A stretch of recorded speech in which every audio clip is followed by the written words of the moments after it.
টাকি পুরসভা ঠিক করেছে যে একটা সময়সীমা বেঁধে দেওয়া হবে, টাইমলাইন।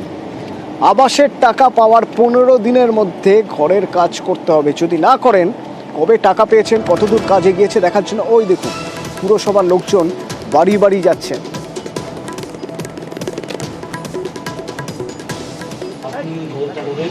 হ্যাঁ, 80,000 টাকা। আপনি ঘর করেন না, কেন? ঘর করা হয়নি, আমাদের অনেক অসুবিধার জন্য জমিটা বিক্রি করে দেওয়া হয়েছে। তা আমি মাঝখানে একবার নাকি জানি না, আপনারা এসেছিলেন, আমি ছিলাম না, আমি একটু বাইরে কাজে গেছিলাম। তা শুনেছিলাম যে কথাবার্তা হয়েছিল যে আমরা টাকাটা একবারে দিতে পারবো না, আমরা এখন মানে একটু অনেক টাবেলে আছি, তার জন্য আস্তে আস্তে না, যার জন্য জমিটা বিক্রি করে দেওয়া হয়েছে। আমি জানি না, সেটা আমি বলছি তো, আমি বাইরে জানিয়েছি, নোটিশ পাঠিয়েছি। আপনাদের বাড়ি আমাদের ইঞ্জিনিয়ার সাহেব এসে নোটিশ দিয়ে গেছেন। আমি কি বলছি, আমি তো জানতাম না। তারপরে আমি যা হোক, আমি এসে শুনেছিলাম যে ওনারা নাকি মানে যাই হোক, আমার বাড়ির লোকেদের সাথে কারোর সঙ্গে কথাবার্তা হয়েছে যে টাকাটা আমরা একবারে দিতে পারবো না, তার যে টাকা ফেলে না রেখে সেই টাকায় বাড়ি করতে হবে। যখন আবাসের টাকা দেওয়া হয়েছে, আবাস করতে হবে। এইভাবে পুরসভার কর্মীরা প্রত্যেকের কাছে যাচ্ছেন। 15 দিনের সময়সীমা বেঁধে দেওয়া রয়েছে। আমার এখানে অনুপম, তোমার কাছে প্রশ্ন। অনুপম, এই প্রত্যেকের কাছে যারা যারা টাকা পেয়েছেন তাদের সবার কাছে যাওয়া সম্ভব?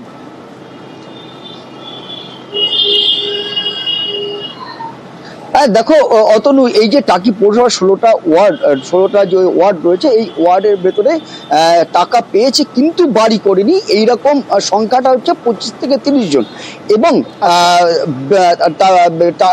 এই আবাসের ঘর পাওয়ার যোগ্য না এরকম মানুষেরও ঘর পেয়েছে, টাকা বরাদ্দ হয়েছে, সেটার সংখ্যা 25 থেকে 30 জন। অতএব খুব বেশি যে হয়েছে তা না।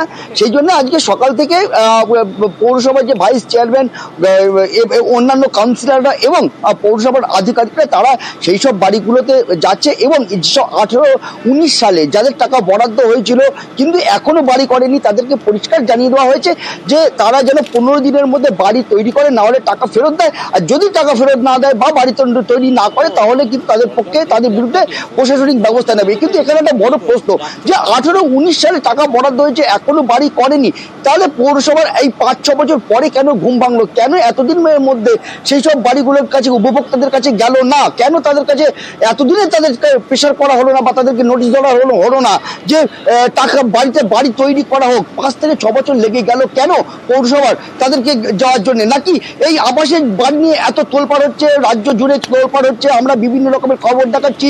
টাকি পৌরসভা নিয়েও আমরা কিছুদিন আগে খবর দেখিয়েছি। তারপরে কি হুঁশ ফিরল টাকি পৌরসভার চেয়ারম্যান, ভাইস চেয়ারম্যান বা অন্যান্য কাউন্সিলর বা টাকি পৌরসভার যেসব যারা আধিকারিকরা রয়েছে? একাধিক প্রশ্ন কিন্তু জড়িয়ে রয়েছে।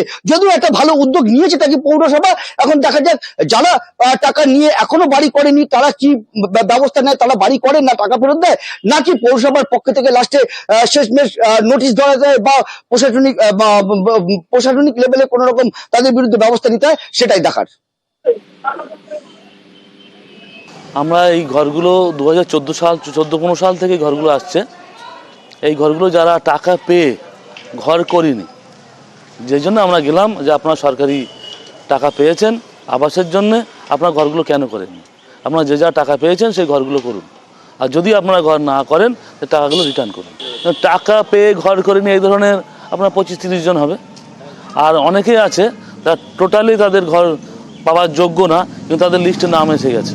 আমরা সেগুলোকে 29টা এরকম বেরিয়েছে, সেইগুলোকে আমরা ক্যান্সেল করে দিচ্ছি।